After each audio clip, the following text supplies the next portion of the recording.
Welcome, everyone, to another edition of the Coaches Series right here on SSN 24/7, which takes an in-depth look with Michigan State coaches like never before in this exclusive series. Today, I am excited and thrilled to be joined by Michigan State track and field coach Walt Drenth. Thank you, Coach. Yeah, no sweat. Coach, thank you so much for joining us today.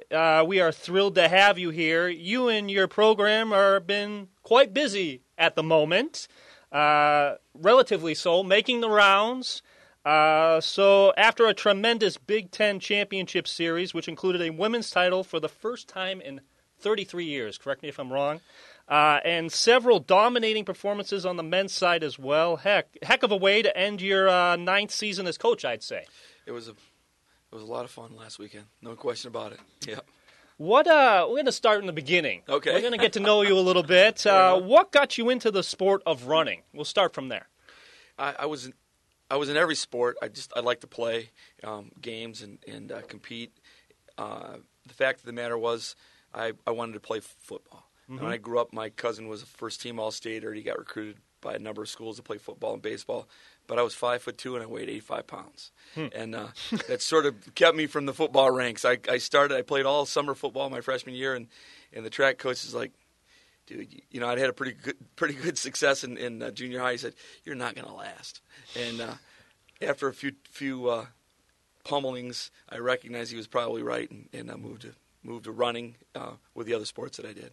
Yeah. What other sports did you? I played basketball, and okay. I played fast pitch softball, and anytime there was an opportunity to contest something athletically, I was all in. You came to MSU in 2004 and became the director of cross country as well and track in 2006. What was your journey like to MSU, and what were some of the things that enticed you to take this job? Well, my journey started at Central Michigan. I started there as a graduate assistant, and they promoted me from there to be this assistant track and field coach and head cross-country coach. I spent 5 years at Mount Pleasant. Great place to learn, and I was really grateful to Jim Knapp for giving me that opportunity. Mm-hmm. I'd spent a couple of years prior to that in high school coaching, and then from there I was recruited and ended up going to the College of William & Mary in Virginia and spent 6 years in Williamsburg, Virginia. I was a head cross-country coach and head men's track and field coach. And from there, then, to 1996, I took a job at Arizona State, assistant track and field and head cross country for both men and women, and then in 2004, honestly, it was a chance to move home. I grew up in northern Michigan, and my wife's family is from Chelsea, so we felt like it was really important for our children to kind of get to know their family before they were through with college and didn't have much of a relationship. You have so many athletes to keep track of in both cross country and track. How do you manage to keep everyone, and give them the coaching that they need? We have great staff. Yeah. I think it's simple as that. We've got people to help in every event area. We've got Coach Keith Kriegmer. He coaches the pole vaulters, the multi-event athletes, the short sprinters and hurdlers. Coach Vanita Kennard. Coach Kennard coaches the horizontal jumpers, the long sprinters, and she's done a fantastic job, as Keith. Coach Blang Mag is the throws coach. He's outstanding. Obviously, we had a couple of phenomenal performances this weekend. Absolutely. Out of AJ and Catherine Daniels, amongst others. There was school record in the hammer from Vinny, and then Lisa Senikevich. I couldn't survive without her.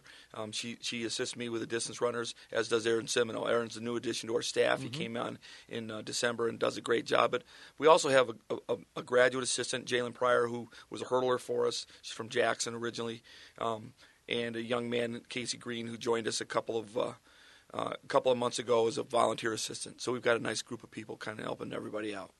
Picking back off of that, what's the toughest part about running a program, and what's your favorite aspects of it? What is the toughest part? The answer to that question probably varies from day to day. I think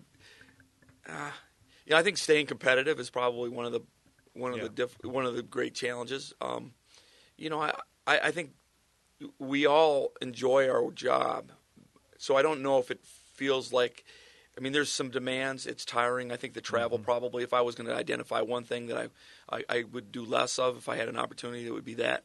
Okay. But I don't go to work and go, oh, man, it's going to be a tough day. I'm pretty fortunate to do what I do, and it's a great way to make a living. It's also really rewarding to be able to spend a lot of time with athletes and teaching in that environment.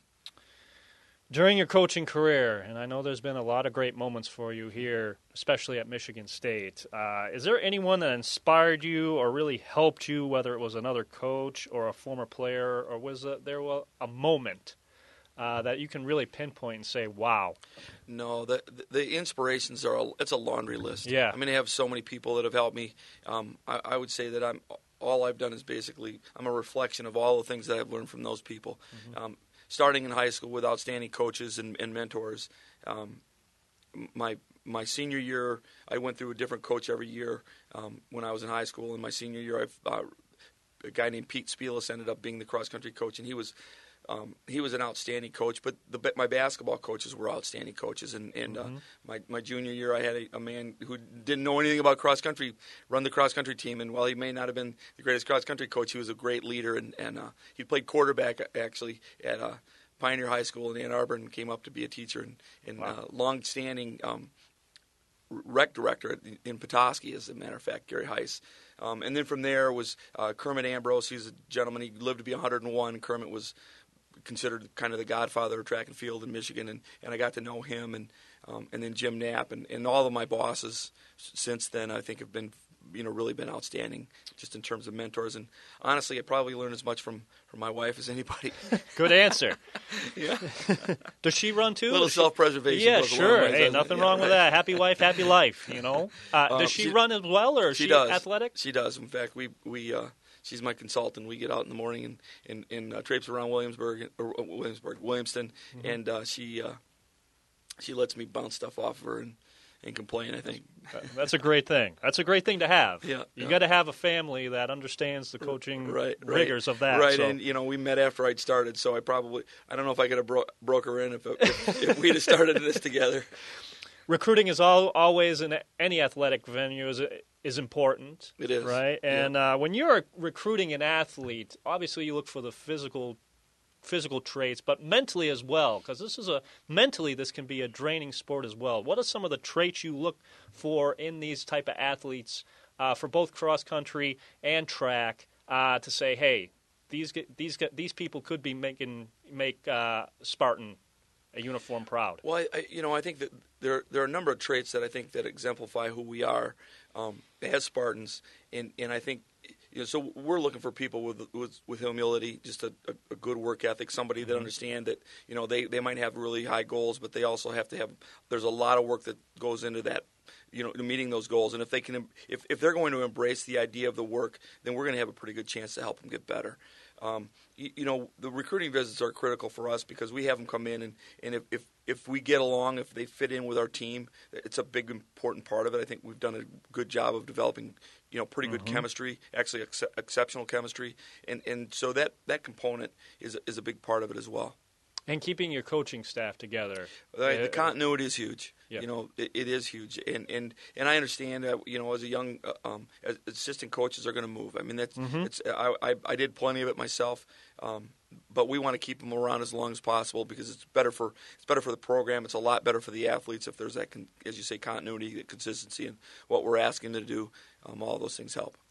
I know there are two different sports, and I know you love them equally, but if I had to pin you down, which I wouldn't be able to do anyway, but I'm going to ask you,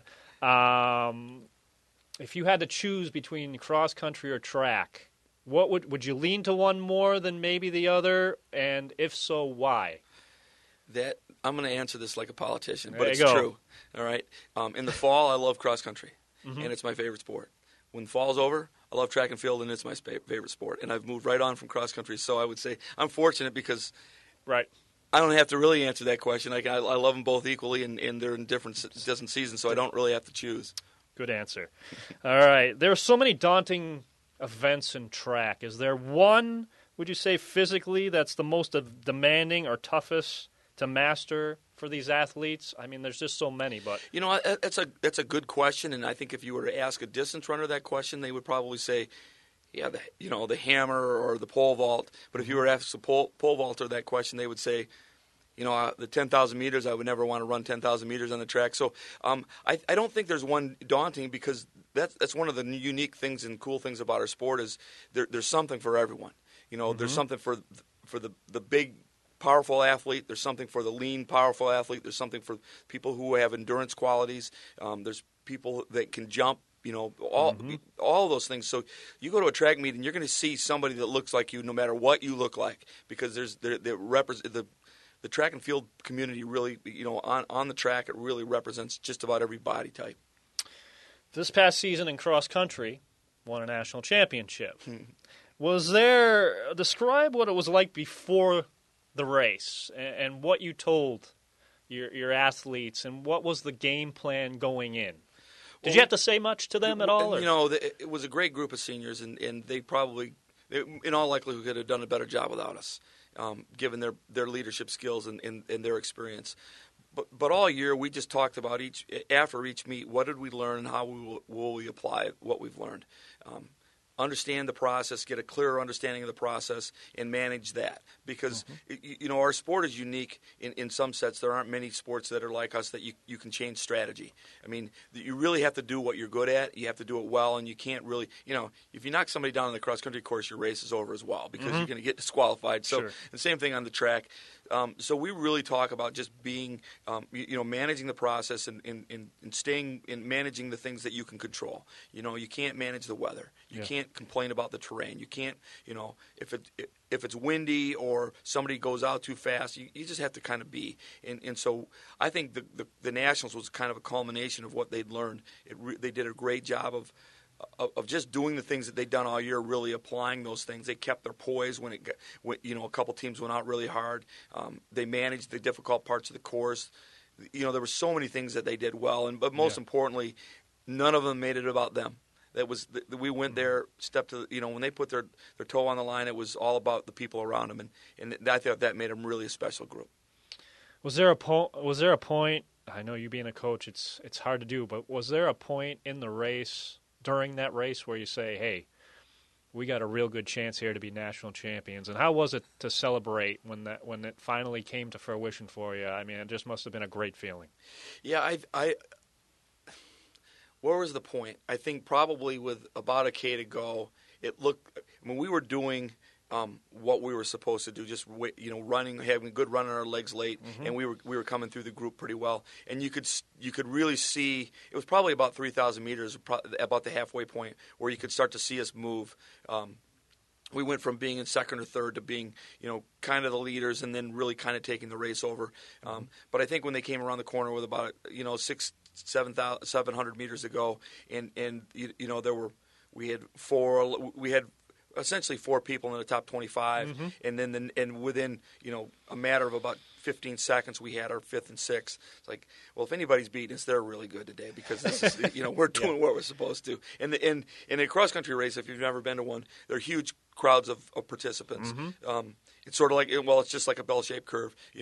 The first few, there aren't many, and there's a mass of people, and at the end there aren't many, and we were kind of in the not many front. So it was a nice, it was pretty easy to kind of sort us out, and I didn't know for sure where a couple of other teams were, because there were some similar uniforms, but I knew that we'd done what we were supposed to do. So then you kind of let the chips fall where they fall. You have a very special runner in Leo O'Connor. Tell us about her journey and how special it's for you as coach to kind of guide her through what has been a tremendous Spartan career. Yeah, I've been blessed to coach some good people, and she's certainly amongst them, I would say. I would say I haven't done a lot of guiding. She's a reflection of a great family and great home environment, and I think that probably starts and ends there. But she's been just a phenomenal student, I should say. We've been really patient with how she's gone through the process training, but she's embraced more and more work. She's looked for ways to get better and better, and she's always interested in more, not necessarily do I do more, but how do I get better? What sort of things do I need to learn? And I think that she sort of reflects what we try to teach in that aspect. And watching her develop it's really been fun. It'd be nice to be able to go back and kind of see what she was when she was younger. Sure. And I was just reading an article about how she, her goal as a freshman was to run under 5 minutes. When she got here, and she ran just under 5 minutes, and it'd be nice to see that person now and see maybe get the old tape out. Oh man, get the old tapes out, right? Right. Yeah, just how special of a talent is she though, and could she be if she decides to continue running and things of that nature? Yeah, there are a lot of variables that have to stay in her favor, but she takes care of the details that she can control, and I think that's favorable for her. She clearly has talent. Mm-hmm. When you have someone win 3 events at a Big Ten championships, I believe we counted 12 Big Ten titles to her credit. I think she's certainly got that. That's certainly a reflection of great talent. But I think there's more there than just the talent. And again, it goes back to the learning and the team concept and all of those things. Mm-hmm. So it's been a blast to coach her. I think that she's got an immense. You ask about the future. I think there's certainly a chance for her to be a professional runner and make a good living at it. And along that, along those lines, I think she has a chance to make U.S. teams and travel internationally pretty routinely if she's able to stay healthy. There's a lot of variables that have to be managed, and you got to be. There's a little bit of good fortune involved, But I certainly think it's not a stretch to think that she can be an Olympian at some point. It's not a stretch that she can make the World Championship team this summer. Whether she does or not, I know she's going to give it a shot, and she's not going to get in her own way in the process. And to speak on you for a moment, you've won quite a many awards yourself lately. You've won National Women's Coach of the Year. And what was it like receiving that, and how special is that for you? It's humbling, but I've never thought that it was, my award. I think it's an award that reflects, help the people around me and the student athletes. I couldn't do it if they hadn't run well, and I'd just be another, person in the process. So I don't. It's humbling because those awards are voted on, and people thought enough of what we've done to vote for me. Sure. But I'm not taking credit for that stuff. I got to give it where it belongs. All right, we're going to end the coaches series with you, Coach, with this. Look into your green and white crystal ball a little bit. I don't know if you can get much better than what you've done for both cross country and track and field. You've hit quite the peak, but what can we expect in the future starting in the fall and then into next spring? What's on the table for these teams, and how exciting is it? Well, there'll be I believe with the track and cross country, there'll be a little bit of rebuilding. We've got we lost a significant number of seniors in both events. I think we lost 4 or 5 of the in cross country, and I think that there were 10 or there were more than 10 seniors, but I think 10 seniors scored at the conference meet. But that's that's the nature of us. We're not a pro franchise. We don't get to keep them. Part of their growing up is they've got to move along.